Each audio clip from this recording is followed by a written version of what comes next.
C'est le premier intérêt, c'est pouvoir après les soins, que ce soit à l'échelle, je sais pas, d'un soin, d'une demi-journée ou d'une journée, de pouvoir se réharmoniser et rétablir son propre état de santé. Parce que concrètement, comment ça peut se traduire? La porte s'ouvre, un patient rentre. Déjà, rien que de voir la personne, des fois ça peut faire peur. On peut se sentir crispé, parce que la personne, des fois, il y en a qui arrivent déjà visuellement avec des choses lourdes. Après, l'anamnèse, c'est-à-dire le moment où on pose des questions à la personne. Les gens racontent plus ou moins ce qui leur est arrivé, et ce qui est important aussi, hein, puisqu'on ne fait pas les mêmes choses avec quelqu'un qui a une prothèse de hanche, ou quelqu'un qui a eu une fracture au niveau cervical, ou quelqu'un qui vient juste d'avoir un accident de voiture et qui n'est pas allé aux urgences. D'où l'intérêt de poser des questions. Et là, pendant l'anamnèse, déjà, il se passe aussi plein de choses. Parce que nous, les thérapeutes, et moi y compris, on est des êtres humains, et donc on a notre vécu, on a aussi des soucis, des peurs, tous les types d'émotions qu'on peut avoir, entre guillemets, pas positives, mais on a aussi toutes les émotions positives, heureusement. Mais quand on voit que des gens qui vont pas bien, cet océan négatif, forcément, à un moment, c'est pas toujours facile de rivaliser quand on est dans ce processus-là. Parce qu'évidemment, on peut prendre de la distance, mais moi, j'en étais pas là quand j'ai commencé, en tout cas.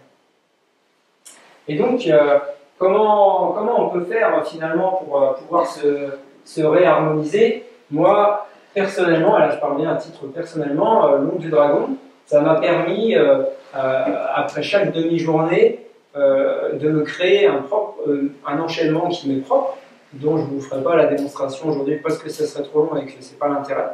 Mais je pense en tout cas vraiment de tout mon être que l'onde du dragon, pour n'importe quel thérapeute, de le pratiquer tous les jours, ne serait-ce que dans les choses les plus simples, hein, ne serait-ce que entre deux patients. Là, il y a un patient qui, lui, nous a fait vivre des choses qui ont été plus dures que les 10 autres patients avant. Et donc, c'est juste une personne qui, nous a mis dans un état complexe, on va dire. Et ben, rien que d'aller se laver les mains, d'être aux toilettes, de lâcher ça dans le sol, d'utiliser l'onde pour redescendre l'énergie, pour se réenraciner. Ça ne veut pas dire que vous allez être rechargé tout de suite, mais déjà pour se sentir relâché. Déjà, c'est une première étape. Après, d'utiliser l'onde carrément pour vraiment se déparasiter, pour se nettoyer.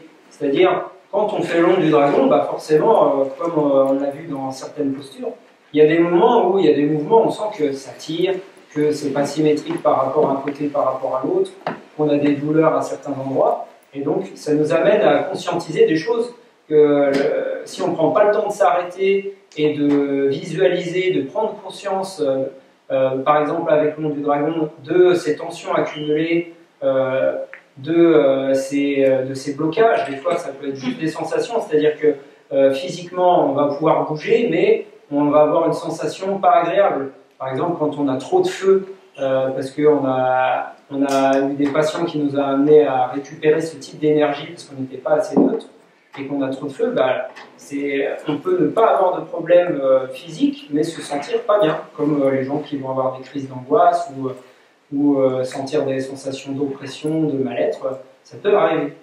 Et donc ça s'exprime pas forcément tout de suite physiquement, mais ça ne veut pas dire qu'il n'y a pas de problème. Et bah, après, chacun va y trouver ce qu'il veut, mais l'onde en tout cas, ça permet par des passages successifs. C'est pas en faisant un mouvement évidemment qu'on se nettoie, mais c'est évident qu'en utilisant cette pédagogie, c'est pas juste faire du Qigong, c'est faire du Qigong avec l'onde du dragon. Si on fait la posture de l'arbre, par exemple, pas du tout dans la structure, hein, là c'est comme si j'avais bu un peu trop, alors je fais 1 heure de posture de l'arbre. Alors bon, finalement je vais me retrouver sûrement plus mal, puisque je ne suis pas dans la bonne posture, je vais devoir lutter, je vais avoir encore plus de courbatures. Hein, donc c'est important, l'onde du dragon, elle est là aussi pour nous mettre dans la bonne posture. Quand on est dans la bonne posture et qu'on va rester 1 heure dans la position de l'arbre, alors évidemment, ça ne veut pas dire que ça va être facile de rester, ça ne veut pas dire que les processus de nettoyage, ils vont se faire, mais quand on fait 1 heure de posture de l'arbre, ça ramone. Et qu'on le veuille ou non, moi je constate en tout cas que les choses sont différentes. C'est-à-dire que, comme pourrait l'expliquer Thierry, on peut avoir une sensation de bien-être, mais si on a bien respecté la pédagogie, on peut aussi avoir une sensation où on n'est pas complètement bien, mais un petit peu bien. C'est-à-dire qu'on est dans un processus de transformation. Donc c'est, comme dit Thierry, si ça fait que du bien, c'est bien. Si ça fait du bien et un petit peu mal, c'est quand même bien. Si ça fait que mal, c'est que là, c'est pas bon.